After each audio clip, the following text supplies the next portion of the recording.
호세아 5장 8절로 15절 말씀.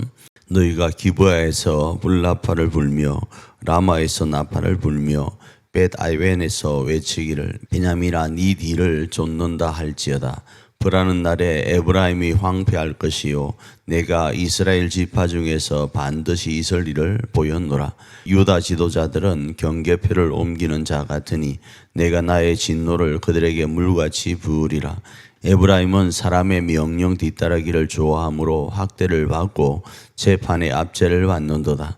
그러므로 내가 에브라임에게는 좀 같으며 유다 족속에게는 썩는 것 같도다. 에브라임이 자기의 병을 깨달으며 유다가 자기의 상처를 깨달았고 에브라임은 아수르로 가서 야렙 왕에게 사람을 보내었으나 그가 능히 너희를 고치지 못하겠고 너희 상처를 낫게 하지 못하리라. 내가 에브라임에게는 사자 같고 유다 족속에게는 젊은 사자 같으니 바로 내가 움켜갈지라. 내가 탈취하여 갈지라도 건져낼 자가 없으리라.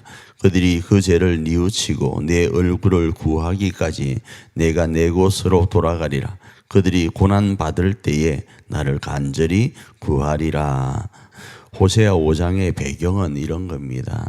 이스라엘 백성, 그러니까 북이스라엘 백성이 아수르에서 멸망되기 전 그 내용을 이 호세아 선지자가 하나님 안에서 자신의 부부 관계를 통하여 환경을 묘사하여 나아가는 것으로 이해할 수 있습니다.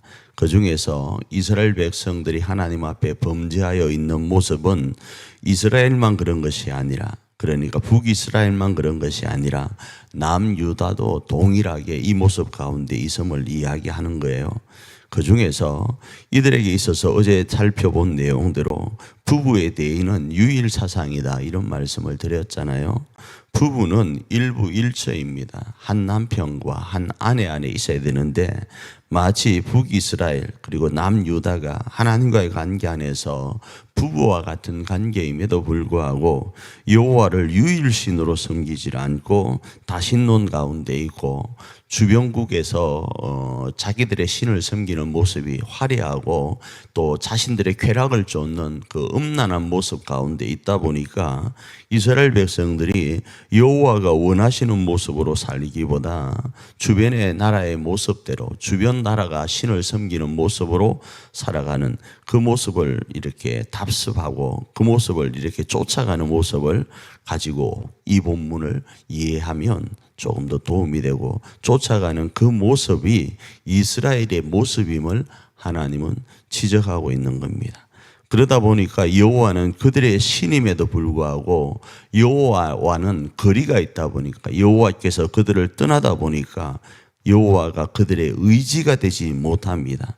여호와가 의지가 되지 못하다 보니까 그들에게는 이것도 아니고 저것도 아닌 모습 가운데서 마치 몸에 종기와 썩어져가는 상처가 생긴 것 같은 모습이 일어납니다. 이 모습을 조금 다른 각도로 하면 주변 많은 이들이 처음에는 이스라엘을 위하는 것 같죠. 그런데 위하는 것이 아니라 요즘도 말하는 자국 우선주의라는 그 원칙대로 이스라엘을 이용만 하는 겁니다. 이용만 하다 보니까 이스라엘이 힘들 때 누구를 의지하는가? 하나님을 의지하지 않고 아수르를 의지하여 나갑니다. 그들이 이스라엘 자신을 고칠 수 있을 거라 믿는데 물어뜯기는 모습 가운데 있음을 말씀합니다. 그 이유가 뭔가 하면 이스라엘의 보호자이신 여호와가 그들을 떠났기 때문이라는 겁니다. 그러기에 이 말씀은 정말로 단순하지 않음을 말씀을 하는 거예요. 얼마나 사태가 심각한지를 말씀을 하고 있는 겁니다. 그러기에 오늘 하루 우리가 어떻게 이 말씀을 적용할 수 있을까요? 우리의 보호자는 하나님이라는 사실, 우리의 보호자는 유일하게 하나님이라는 사실을 잊지 않고 오늘을 살아야 됩니다. 조금 다른데 눈을 돌려서 물질을 의지한다든지 조금 다른데 눈을 돌려서 우리의 건강과 권력이나 명예를 의지한다든지 우리가 조금 생각하는 무언가를 우리가 의지하여 갈 때에는 하나님은 유일하신 하나님이 되지 않으므로 우리를 떠날 수밖에 없습니다. 그러기에 오늘 하루 유일하신 하나님을 의지하기를 원합니다.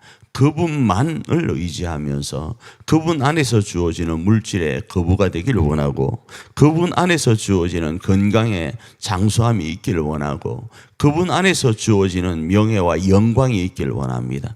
그 영광과 명예와 장수와 부귀함을 가지고 여호와의 하나님 되심을 마음껏 전하고 저 영원한 하나님 나라를 소개하는 사명자로서의 삶을 오늘 하루도 넉넉히 살아내는 저와 여러분이 되기를 축복합니다.